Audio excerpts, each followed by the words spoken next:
దాన్ని మనం ఏదో అధికారం అనుభవించడానికి తీసుకోలే, బాధ్యతగా తీసుకున్నాం. ఎంత బ్రహ్మాండంగా పనిచేసినాం. రాష్ట్రాన్ని మన చేతిలో పెడితే ఎక్కడున్న తెలంగాణను ఎక్కడ తీసుకొని పోయినాం.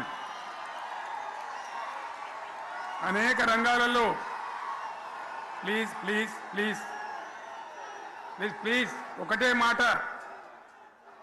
ఏ బాబు ఇక్కడ నేను మాట్లాడుతున్నా, అక్కడ మీరు మాట్లాడుతున్నా, మీకు ఏమైనా అర్థం ఉన్నదా? ఏది అర్థం కావాలి ప్రజలకు? ఏం పని లేదావా? ఇదేం పద్ధతి? మీరు పార్టీ కార్యకర్తలేనా? సైలెన్స్ ఉండండి. అంతమంది నన్ను లక్షల మంది, మీరు 10 మంది ఏందా ఇక్కడ? 10 నిమిషాలు సైలెంట్గా ఉండలేరా? చివరిలో బాగా చెప్తాం, స్లోగా అద్భుతంగా దుంకుదాం, స్టేజ్ ఎత్తు దుంకుదాం. మీరు బాధ్యత చూడాల్సింది ఏంటంటే మీరు అరవడం బంద్ చేయండి. ఇంతమంది ఉన్నారు, ఏం సీఎం పని లేదా నీకు? మళ్ళీ అందరు ఇళ్ళకి చేరుకోవద్దా? క్షేమంగా పోవద్దా? ఎక్కడెక్కడి నుంచో దూరం నుంచి వచ్చిన వాళ్ళు ఉన్నారు. 10 నిమిషాలు మీరు సైలెంట్గా ఉండండి. ముందరిన వాళ్ళు 10 ఏళ్ళ బీఆర్ఎస్ పాలనలో ఎక్కడున్న తెలంగాణ ఎక్కడికి పోయింది? ఎన్ని రంగాలలో ఎన్ని అవార్డులు వచ్చినాయి? ఎన్ని అద్భుతమైన పనులు చేసి చూపెట్టినాం.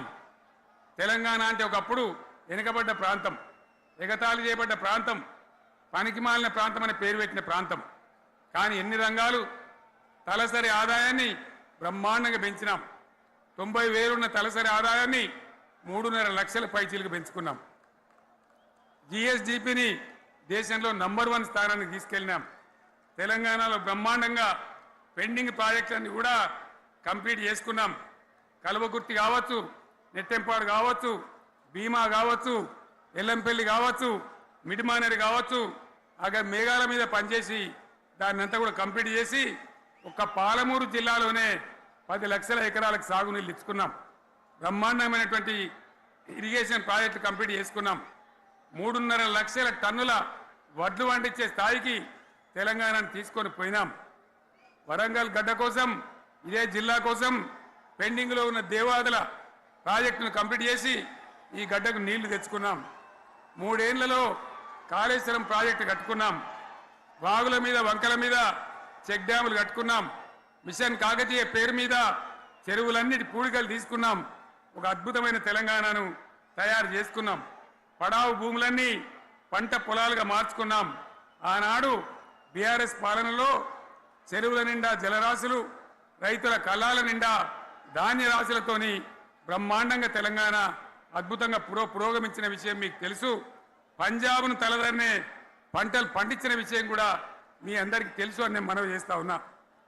రైతు కష్టమేందో నాకు తెలుసు. నేను స్వయంగా రైతును కాబట్టి రైతాంగాన్ని కడుపులో పెట్టి చూసుకున్నాం. మీ అందరికి ఒక మాట చెప్తా ఉన్నా. ఈ దేశంలో షేర్షా సూరి అని ఒక రాజు ఉండే. ఆయన కాలంలోనే రెవెన్యూ సంస్కరణలు తెచ్చినారు. నేను చెప్పే మాట మంచి వినాలి మీరు.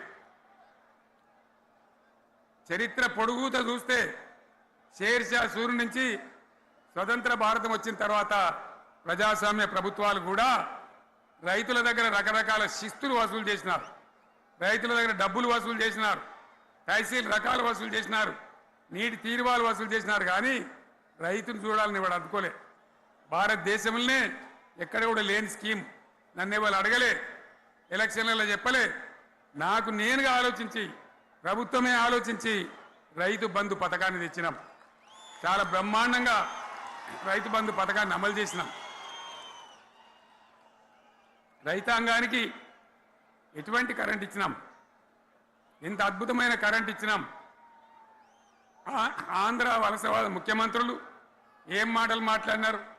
తెలంగాణ వస్తే కారు చీకట్లు అవుతాయి, మీకు కరెంటే రాదు, మీకు పంటలు పండియే రాదని చెప్తే వాళ్ళ నోర్లు మూయించేలాగా ఉత్తమమైనటువంటి ట్రాన్స్ఫార్మర్ కావాలన్నటువంటి, మోటార్లు కావాలన్నటువంటి నాణ్యమైన కరెంటును 24 గంటలు సప్లై చేసినాం.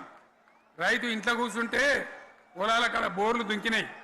మీరందరూ కళ్ళారా చూసినారు. నాకంటే ఆ విషయం మీకే ఎక్కువ తెలుసు. అదేవిధంగా రైతులు చనిపోతే 2 ఎకరాలు 3 ఎకరాలు ఉన్న రైతులు ఏముంటుంది, వాళ్ళకి ఆదాయం ఉండదు. వాళ్ళు సస్తే బీఆర్ఎస్ రాకముందు పట్టించుకున్న నాతులు లేడు. అదే బీఆర్ఎస్ వచ్చిన తర్వాత రైతు బీమా ఇచ్చి వాళ్ళు చనిపోయినాక 8 రోజుల్లోనే వాళ్లకు రైతు బీమా అందే విధంగా ఆనాడు చర్యలు తీసుకున్నాం.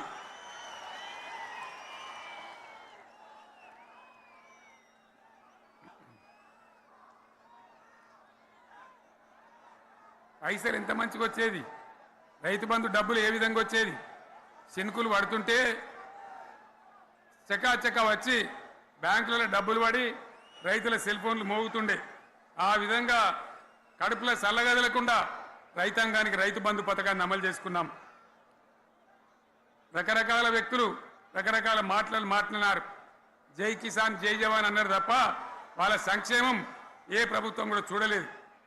అదేవిధంగా ధాన్యం రైతులు పండిస్తే కొన్ని 100 కోట్ల రూపాయలు ప్రభుత్వానికి నష్టం వచ్చినా ఏ విధంగా ధాన్యం కొన్నామో, ధాన్యం ఎంత బాగా కొన్నామో, వడ్లు కొంటే 3-4 రోజులనే డబ్బులు రైతుల ఖాతాలో ఎట్లా చేసినామో అవన్నీ కూడా యావత్ తెలంగాణ ప్రజలకు మీకు తెలుసు. అంతకుముందు మధ్య దళారుల పాలు ఎన్నో రకాల బాధలు, 7,500 కొనుగోలు కేంద్రాలు పెట్టి ధాన్యం ఎట్లా మోసినామో కూడా మీ అందరికీ బాగా తెలుసు. మరి ఇదంతా కూడా బ్రహ్మాండంగా జరిగింది. ఎన్నో పనులు, మిషన్ భగీరథ ఎన్నికల ప్రణాళికలు చెప్పలే, ఓట్ల ప్రచారం అప్పుడు చెప్పలే, గవర్నమెంటే చేసింది. ఇంతింత నల్లబెట్టి ప్రజలకు అందియడం జరిగింది. రైతు బంధు కానీ, రైతు బీమా కానీ, కళ్యాణ లక్ష్మి కానీ, కేసీఆర్ కిట్ కానీ, కంటి వెలుగు లాంటి ప్రోగ్రాం కానీ ఎవరు అడిగిన నన్ను ఎవరు అడగలే. అయినా మా అంతల మేమే మన రాష్ట్రం మన ప్రజలని వాళ్ళని బాగు చేసుకోవాలని చేసినాం.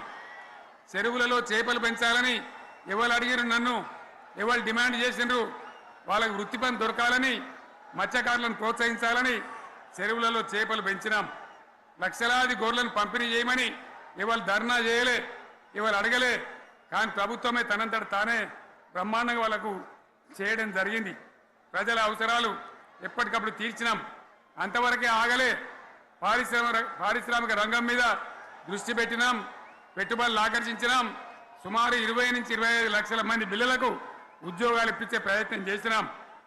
40 కోట్లు మాత్రం ఉన్న ఐటీ ఎగుమతులు 2.5 లక్షల కోట్లకు పెంచగలిగినాం. ఐటీ రంగంలో 7 లక్షల మందికి ఉద్యోగ